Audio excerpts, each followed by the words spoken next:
Армысыздар, құрметті көрермендер, сіздермен бірге Edu Қазақ жобасы, яғни бұл жобада біз арнайы бір маманға барып, ол мамандықты не үшін таңдады және де сол мамандық қиыншылығымен бірге қалай күресті. Сонымен қатар қазіргі жас буындарға қандай кеңес бере алады, сол жайында айтамыз.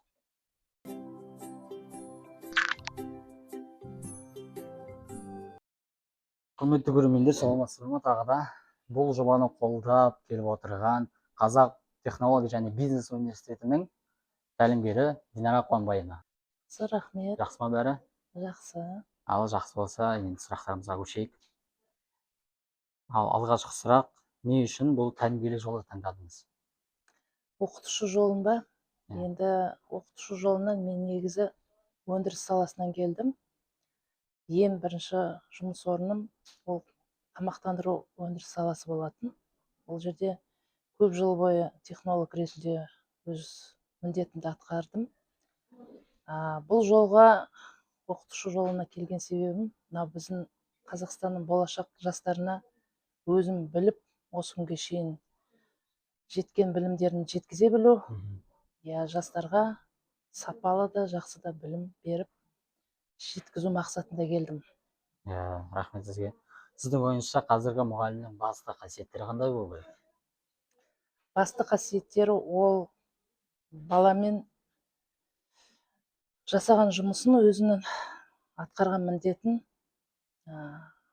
работать на результат дейді ғой, жаңағындай бүгінгі күнге сай заманауи технологиямен қолдана отырып, жоғары дәрежеде балаға білім беру. Сондай мақсатта жұмыс жасай білу. Тек қана балаларым емес, ата-аналармен де жұмыс жасай білу. Өйткені өте күрделі деп айтуға болады, мұғалім болу бүгінгі күнде өте қиын. Сол жолды кез келген мұғалім тарта білсе, әрине жақсы болар еді. Дұрыс айтасыз. Сіздің ойыңызша қазіргі мұғалімдерге қандай қабілет жетіспейді, қандай мұғалім болу керек, соны айта аласыз ба? Мұғалім деген бүгінгі күнде шыдамды болу керек, кез келген жағдайда. Балалармен тәртіпті ғана емес, білім екеуін бірге жүргізіп, жаңағындай жеке жұмыспен, балалармен жеке жұмыс жасай білу керек. Сосын олардың тәртібіне де қарап, жаңағындай жақсы білім беріп, тапсырмаларын көбейтіп, қызығушылығын таныту мақсатында жұмыс жасай білу керек. Енді сіз қазір сабақ беріп жүрсіз, сабақтарыңыз қызығырақ өту үшін қандай әдістерді қолданасыз? Енді бүгінгі күнде барлық оқытушылардың алдында талап қойылып жатыр ғой. Жасанды интеллектті қолдана білу, жасанды интеллектпен жұмыс жасап,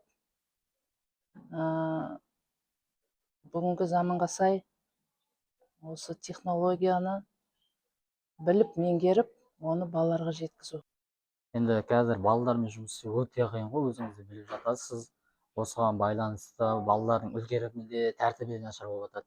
Сіздің ойыңызша балаларға бірінші тәртіп маңызды ма, әлде үлгерім жағы қалай болады негізі? Негізі бүгінгі күнде де біздің уақытымызда оқыған кезімізде ең алдымен тәртіп. Өйткені өзіміздің де оқыған кезде мұғалімдер айтатын, тәртіп болмаса білім қайдан болады деп. Тәртіп біріншіден.